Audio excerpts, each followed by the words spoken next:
को शुरू हुए 2 महीने बीत चुके हैं। ना तो रूस के हथियार रुकने का नाम ले रहे हैं और ना ही यूक्रेन पीछे हट रहा है। आखिर क्या है राष्ट्रपति पुतिन का अगला प्लान, इस रिपोर्ट में आप देखिए। जैसे जैसे जंग आगे बढ़ रही है, पुतिन के अगले टारगेट पर बहस भी तेज होने लगी है। दावा किया जा रहा है कि यूक्रेन और रोमानिया के बीच में बसा छोटा सा देश मोल्दोवा पुतिन का अगला टारगेट हो सकता है।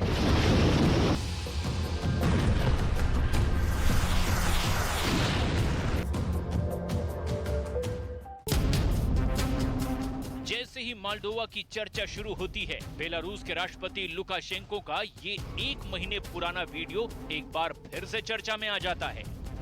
बेलारूस के राष्ट्रपति लुकाशेंको का ये वीडियो लीक हो गया था, जिसमें वो अपने अधिकारियों को नक्शे के जरिए युद्ध की रणनीति समझा रहे थे।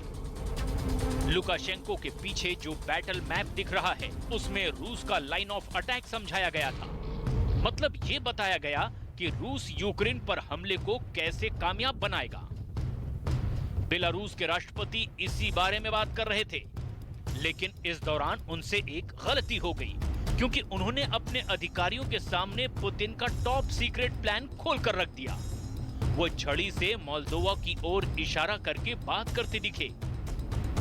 वो यहीं नहीं रुके, बल्कि उन्होंने बोल दिया कि यूक्रेन के बाद अब मोल्दोवा की बारी है।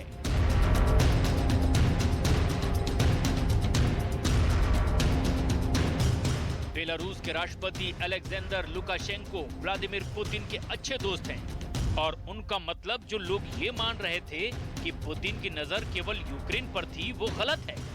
और अब रूस के कमांडर के खुलासे के बाद तो ये पुतिन के प्लान नेक्स्ट की बात और पुख्ता हो गई।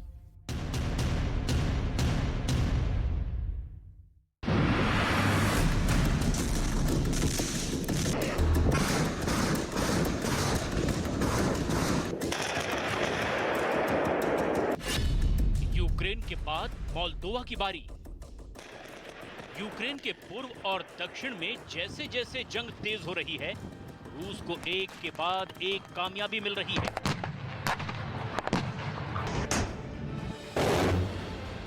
इसीलिए माना जा रहा है कि यूक्रेन के पूर्व और दक्षिण पर कब्जा करना पुतिन के लिए एक बहुत बड़े प्लान का हिस्सा है।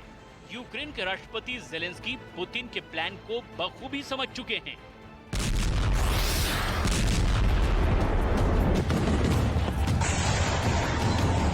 बार बार दुनिया के नेताओं को इसकी चेतावनी भी दे रहे हैं। Ми віримо у перемогу життя над смертю. І ми молимося, щоб смерть програла. В цьому році, у час повномасштабної війни Росії проти нашої держави, ці слова мають для нас особливе значення. Росія принесла в Україну смерть. Після 8 років жорсткої війни на Донбасі Росія захотіла знищити нашу державу повністю. Буквально позбавити українців права, нашого права. रूसी सेना के डिप्टी कमांडर की बात कितनी सही है, ये साफ नहीं है। ये भी पता नहीं है कि रुस्तम मिनेकेव की कही बातों को क्रेमलिन की आधिकारिक मंजूरी है भी या नहीं। लेकिन रूसी मीडिया में उनकी बातों पर खूब चर्चा हो रही है। ज़ेलेंस्की दुनिया को इसीलिए भी चेतावनी दे रहे हैं, क्योंकि रूस ने तो अपने चेचेन लड़ाकों को इस काम पर भी लगा दिया है। रमजान कादिरव के लड़ाके पुतिन के प्लान को कामयाब करने के लिए पूरी तरह से तैयार हैं।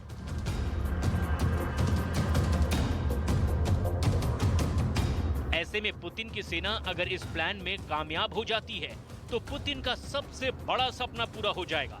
दरअसल 1991 में जब सोवियत संघ टूटा था, तो रूस से अलग होकर 15 देश बने थे। मोल्दोवा उन्हीं 15 देशों में से एक है।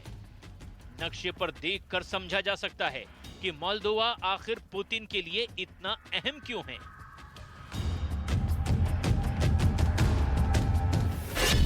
दरअसल मोल्दोवा एक छोटा मुल्क होने के साथ साथ यूरोप का सबसे गरीब मुल्क भी है, जिसका सीधा मतलब ये है कि मोल्दोवा के पास ना तो ज्यादा हथियार हैं और ना ही बहुत बड़ी सेना है।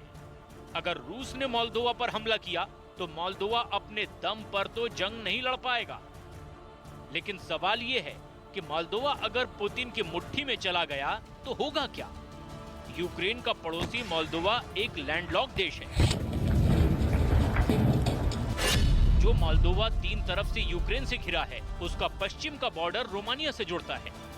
ऐसे में मोल्दोवा पर रूसी कब्जे की स्थिति में रूस की फौज रोमानिया की सीमा पर पहुंच जाएगी, जिसका सीधा मतलब ये होगा कि रोमानिया की नौसेना के लिए रूस की नौसेना चुनौती बन जाएगी। रोमानिया नेटो का सदस्य है, इसीलिए अमेरिका और नेटो की टेंशन अभी से बढ़ी हुई है। मोल्दोवा अभी तक नेटो का सदस्य नहीं है, लेकिन रूस का कब्जा अगर मोल्दोवा पर हुआ तो नेटो के लिए सब्र से काम लेना मुश्किल हो जाएगा। पंजाब में सरकारी आयोजनों में प्लास्टिक की बोतलों के इस्तेमाल पर रोक लगा दी गई। पंजाब में भगवंत मान सरकार ने एक अहम फैसला लेते हुए सरकारी आयोजनों में गुलदस्ते और प्लास्टिक की बोतलों का इस्तेमाल बंद करने का आदेश दिया।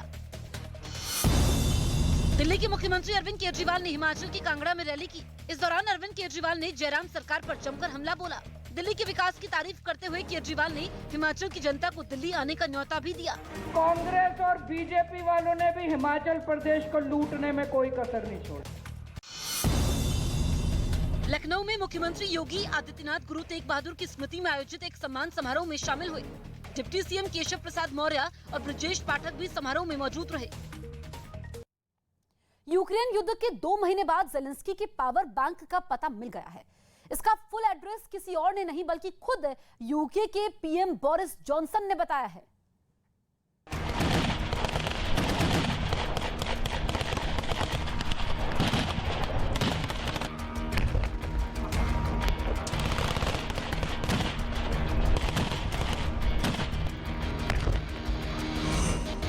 ब्रिटेन में यूक्रेन के सैनिकों की स्पेशल ट्रेनिंग।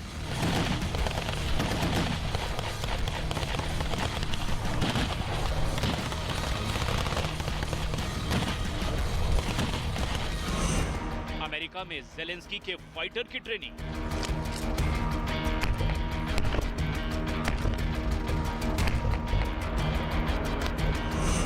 पोलैंड में एंटी एयरक्राफ्ट डिफेंस की ट्रेनिंग।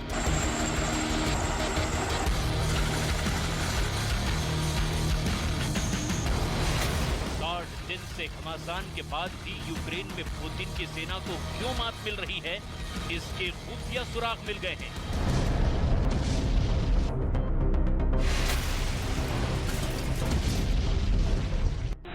Five,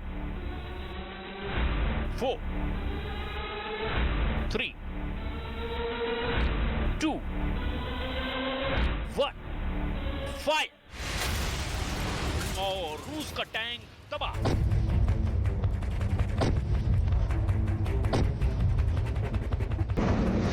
युद्ध के मैदान में यूक्रेन के हथियार रूस की सेना के लिए कैसे काल बन रहे हैं? यूक्रेन में रूस के टैंक क्यों तबाह हो रहे हैं? रेड आर्मी के काफिले पर विध्वंसक हमले की ताकत रूस को आखिर कहां से मिल रही है?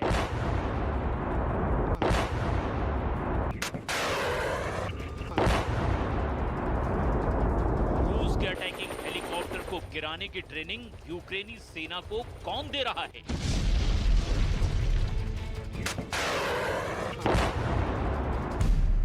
जवाब है पोलैंड, ब्रिटेन और अमेरिका।